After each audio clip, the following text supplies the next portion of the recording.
नमस्कार दोस्तों, आज की इस वीडियो में हम यूएस डॉलर से संबंधित 5 महत्वपूर्ण सवाल के ऊपर चर्चा करने वाले हैं, जिसमें सबसे पहला सवाल है अमेरिकी डॉलर दुनिया की सबसे मजबूत करेंसी कैसे बना। दूसरा सवाल है डॉलर की पावर के दम पर अमेरिका बैठे बिठाए कैसे अरबों खरबों कमाता है।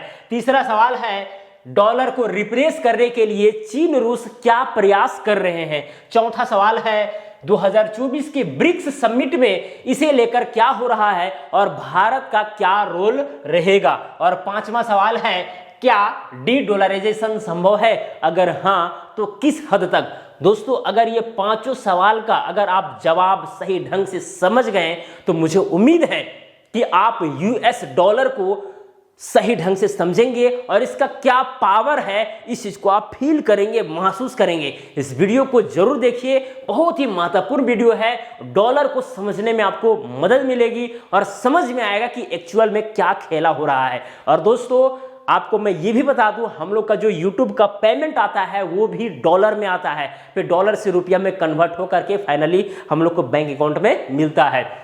तो सोचिए भाई, डॉलर अभी कितना मजबूत करेंसी बन चुका है और ये लगभग पूरे विश्व में फैला हुआ है। ये इंटरनेशनल करेंसी है, तो इसे तो आपको जानना ही चाहिए। तो चलिए दोस्तों, यहां पर जो करेंसी की बात हो रही है इसके इतिहास को थोड़ा सा समझ लेते हैं, ताकि आप जो है चीजों को सही ढंग से पकड़ पाएं।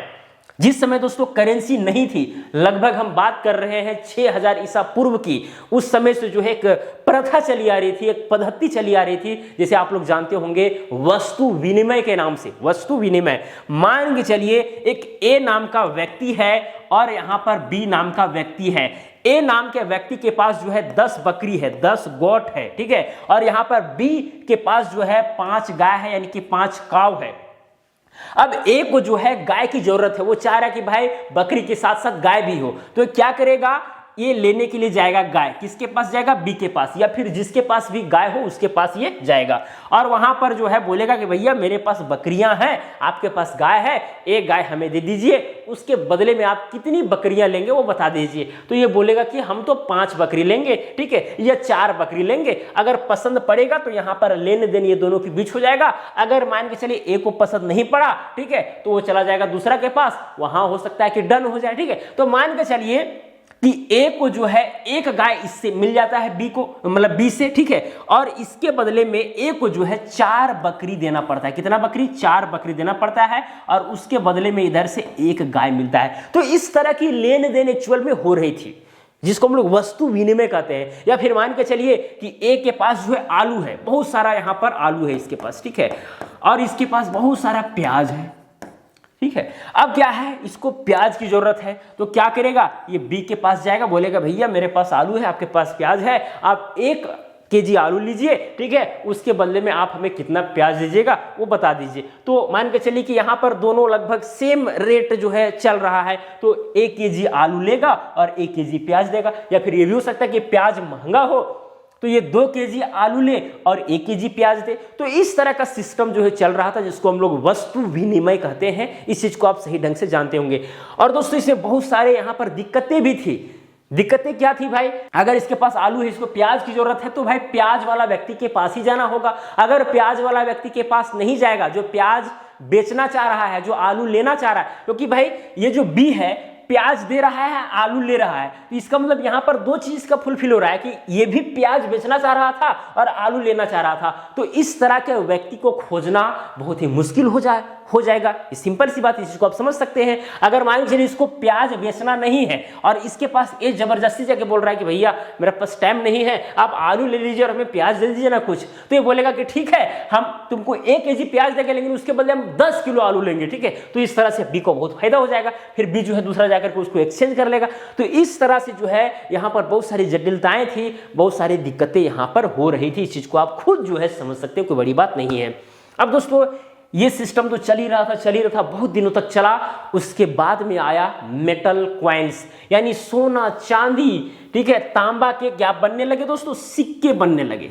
जब सिक्के बनने शुरू हुए तो सिक्के से क्या हुए भाई कि 5 सिक्के आप दीजिए, उसके बदले 1 बकरी ले लीजिए, या 1 सिक्का दीजिए 1 केजी चावल ले लीजिए, ठीक है। तो इस तरह का जो है सिक्का से ट्रेड होना शुरू होने लगा। अब सिक्का में बहुत सारी परेशानी, मान के चलिए एक व्यक्ति है, ठीक है, ए नाम का व्यक्ति है जो बिहार से बिलोंग कर रहा है, एक बी नाम का व्यक्ति है जो गुजरात से बिलोंग कर रहा है, ठीक है, ये बिहार से बिलोंग कर रहा है, ये गुजरात से। अब ए जो है गुजरात जाना चाह रहा है और वहां पर जो है कुछ खरीदना चाह रहा है भारी मात्रा में, तो इसके पास बहुत सारे सिक्के होंगे, ठीक है, बहुत सारे क्या होंगे, सिक्के होंगे। अब सिक्के को अगर लेकर के वो जाएगा गुजरात तो हो सकता है बीच में लूटपाट हो जाए, कुछ भी हो जाए, पहले तो बहुत होता था ऐसा, है कि नहीं। तो ऐसे कंडीशन में अब इसमें भी जो है सिस्टम बनने लगा कि भाई यहाँ पर जो ए के आसपास जो व्यापारी होगा, ठीक है, उसके पास ये ए जो है चला जाएगा और जितना सिक्का है उसको दे देगा उस व्यापारी को, और उसके बदले में ए जो है बॉन्ड ले लेगा, और उस बॉन्ड को, उस कागज के पेपर को, टुकड़ा को लेकर के कहाँ चला जाएगा, वो चला जाएगा गुजरात, और गुजरात में जो व्यापारी होगा वहां पर ये वाला बॉन्ड पेपर देगा, ठीक है, और उसके बदले में उतना सिक्का ले लेगा जो इस व्यापारी से संबंधित ही वो व्यापारी होगा, ठीक है। अब सिक्का ले लेगा तो भाई इसको एक कागज, ए को जो है एक कागज बीच में केवल ले जाना पड़ा है, ठीक है, जितना सिक्का यहाँ दिया था उतना सिक्का वहां पर उसको मिल गया। लेकिन हाँ, यहाँ पर व्यापारी सब जो है उसके बदले में चार्ज भी ले रहे थे, ठीक है, चार्ज तो लेगा भी कोई भी, क्योंकि काम अगर चार्ज नहीं लेगा तो क्यों व्यापारी काम करेगा, सिंपल सी बात है। तो इस तरह का सिस्टम बनने लगा, ये भी सिस्टम धीरे धीरे, इसमें बहुत सारा इंप्रूवमेंट हुआ, और दोस्तों फाइनली जो आज हम लोग करेंसी देख रहे हैं यहां तक चीजें संभव हो पाई। अब यहां पर बात करते हैं कि भाई ये जो पहला सवाल है, अमेरिकी डॉलर दुनिया की सबसे मजबूत करेंसी कैसे बना। पहले इस चीज को समझिए, लगभग 1944 तक जो है, 1944 तक मैं आपको बता दूं लगभग हर देश उतने ही करेंसी छापते थे, करेंसी बनाते थे जितना उसके पास सोने के भंडार होता था। यानी मान के चलिए 1 केजी सोना आया तो 1 केजी सोना का जितना वैल्यू है उस वैल्यू तक ही जो है वहां पर करेंसी छपता था, नोट छपता था। तो दोस्तों सोना का भंडार जितना ज्यादा उतना ज्यादा करेंसी बनेगा, ये सिस्टम था। आपको पता है कि प्रथम विश्व युद्ध हुआ, द्वितीय विश्व युद्ध हुआ, और इसमें यूरोप जो है भारी क्षति में रहा। अब इस बीच में क्या हुआ कि अमेरिका को काफी फायदा हुआ। अमेरिका जो है यहां पर वेपन्स दे रहे थे यूरोप को, साथ में यहां पर जितना भी सोना का भंडार वाला देश था अच्छा खासा, ठीक है, सब सोना ले जा रहे थे कहां पर, यूनाइटेड स्टेट, और उसके बदले में जो है यहां से हथियार ले रहे थे, खाने पीने का चीज ले रहे थे, सब कुछ ले रहे थे। यूएस डॉलर जो यहां पर यूनाइटेड स्टेट में है उसमें जो है सो ट्रांसफर कर रहे थे और उससे अलग अलग जगह में ट्रेड कर रहे थे। तो इस तरह से जो है चीजें यहां पर चल रही थी, मतलब यहां का भारी मात्रा में सोना जो है यूनाइटेड स्टेट में आ गया, बहुत बड़ा सोना का भंडार जो है यूनाइटेड स्टेट में आ गया। अब ये चीजें जो है लगभग 3 दशक तक, लगभग 30 साल तक चला। उसके बाद क्या हुआ दोस्तों कि भाई इन्होंने जो जो सोने के सिक्के दिए थे वो क्या करने, अब सोना का सिक्का इन लोग दिया है तो इन लोग के पास यूएस डॉलर है, क्योंकि सोना का सिक्का दिया उसके बदले में यूएस डॉलर लिया, ऐसा था। तो इन लोग के पास यूएस डॉलर के बदले में जो है यहां पर सोने की मांग होने लगी कि भैया यूएस डॉलर लीजिए, ठीक है, और हमारा सोना का सिक्का दे दीजिए। क्योंकि यहां पर उस समय व्यापार इसीलिए हो रहा था क्योंकि इन्हें विश्वास था कि भाई जो हम अभी सोना दे रहे हैं और जो यूएस डॉलर हम ले रहे हैं, डॉलर करेंसी जो ले रहे हैं, बाद में अमेरिका जो है उसके बदले में हमें सोना दे देगा, इसमें कोई दो मत की बात नहीं है। लेकिन दोस्तों आता है 1971 में अमेरिकी राष्ट्रपति निक्सन ने सोने और करेंसी को अलग कर दिया। बोला भैया ये जो सोना है और ये जो करेंसी है ये अलग अलग चीज है, आप जो यहां पर करेंसी लेकर आ रहे हैं, यूएस डॉलर लेकर आ रहे हैं, जो सोना मांग रहे हैं, ऐसा कोई बात नहीं है। अब दोस्तों यहां पर मामला जो है पूरा तरीका से फंस गया, और उस समय जो है अमेरिका एकदम पावरफुल कंट्री था, उस पर आवाज भी नहीं उठा सकते थे। और सबसे बड़ी बात यह है कि 1945 में जो है दोस्तों, 1945 में सऊदी के साथ जो है एक कॉन्ट्रैक्ट हुआ अमेरिका और सऊदी के साथ।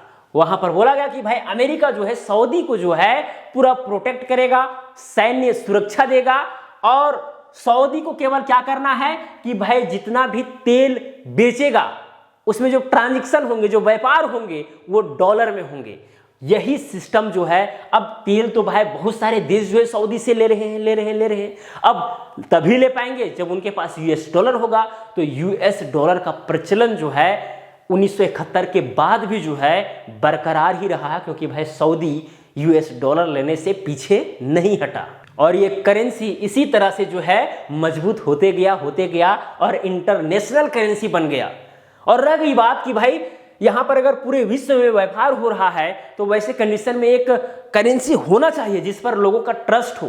और चूंकि अमेरिका जो है एकदम स्थिर अर्थव्यवस्था वाला देश है तो वैसे कंडीशन मान के चलिए, अभी एग्जांपल के माध्यम से आपको समझाने का प्रयास करते हैं। यहां पर है भारत, ठीक है, भारत, और इधर है पाकिस्तान।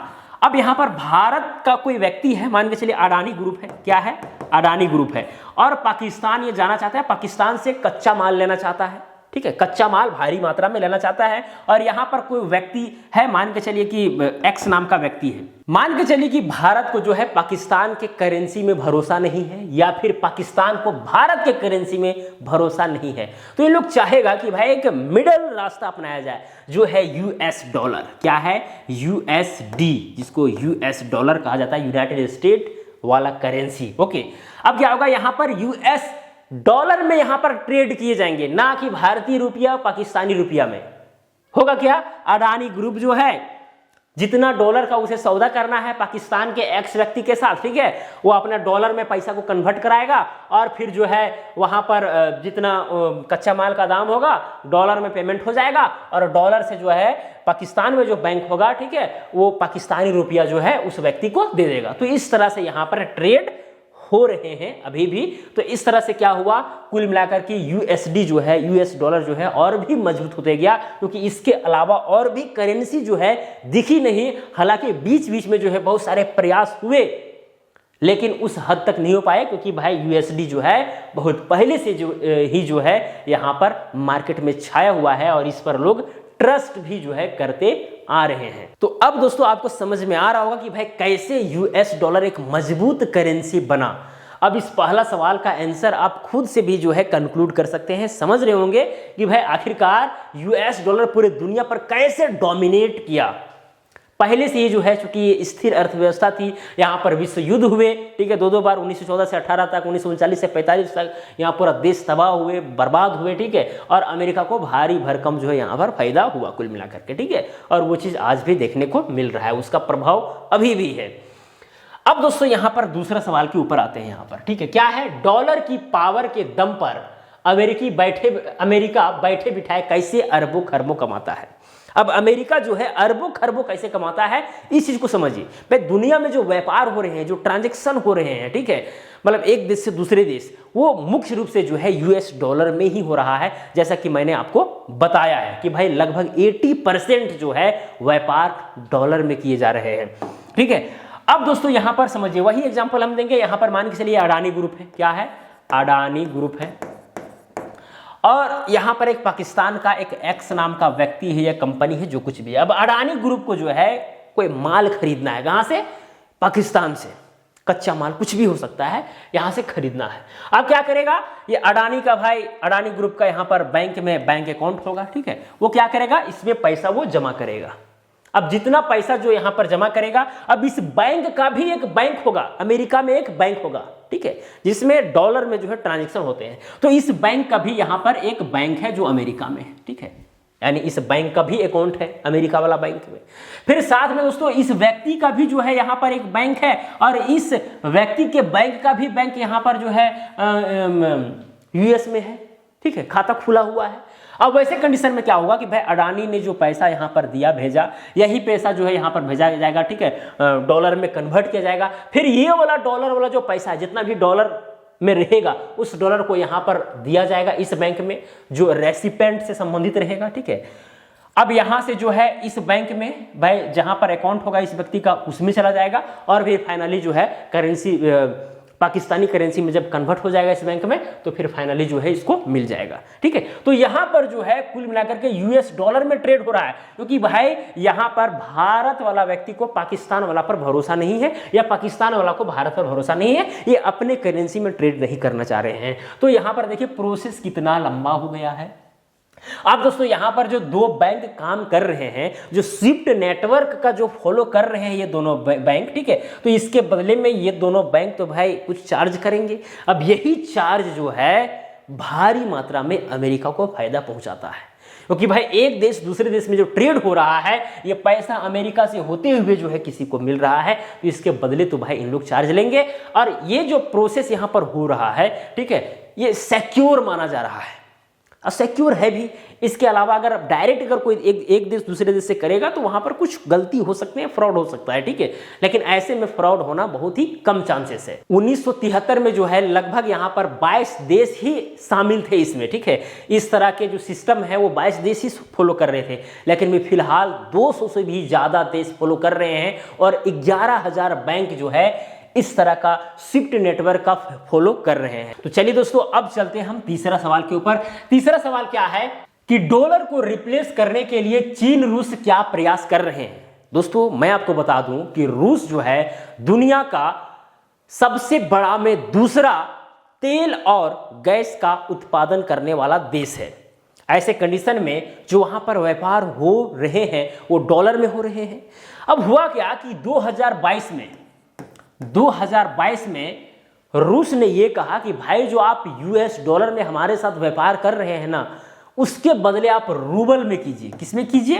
रूबल में। जिस तरह से आप जो है डॉलर को रिजर्व करते हैं अमेरिका में, उसी तरह से आप सेंट्रल बैंक में यानी रूस के सेंट्रल बैंक में जो है आप रूबल को रिजर्व करें और उस तरह से व्यापार करें।